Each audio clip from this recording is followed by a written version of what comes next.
ए भाई अनार, ये मर्दे कैसे होता यार। ये बंडू में पानी वानी गिरता यार। कुछ समझ में नहीं आवत कि कैसे हमनी के सब मनावल जाई सब। तुम कुछ बताओ यार, ठंड बहुत तेज लगा था। दही चूड़ा कैसे खाई, कैसे नहाई भाई। अरे हाँ यार तारबुज भाई, तो कहाँ है यार, बोल आज चलो यार, नहेबे धोबे यार, बंडू बनेबे यार, दही चूड़ा खेबे यार, पतंग उड़ेबे यार। हाँ यार, हम तो पतंगवा घरे में भुला गए यार, पतंगवा हम लेके आ रहे। हाँ चल निकल फटाफट चल जीबे चल। हाँ अरे हाँ यार तारबुज भाई यार अनार भाई यार हमरा एक बात बता दो यार, तोहनी दोस्ती के एवं सब निभैली ना बढ़िया से यार। हमरा कुछ समझ में ना आइलो भाई यार। बंडू ऐसा दिन में हमरा तोहनी भुला गेली यार। हमहू मनैले रहिए ना यार, कहाँ ही तोहनी यार बताओ। हमहू आ रही, चल जल्दी फटाफट फोन।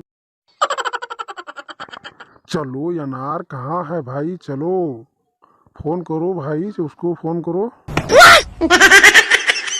हाँ तारबुज भाई, हम घर से निकल गए हैं। संतरा भाई को फोन किए कि नहीं किए, बात हो गया आपका।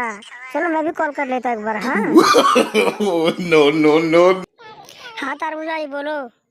हाँ हाँ अनार भाई का भी कॉल आया था। हाँ निकल रहे हैं, पतंग वतंग ले लिए हैं, चलिए मजे करते हैं, चलिए आइए।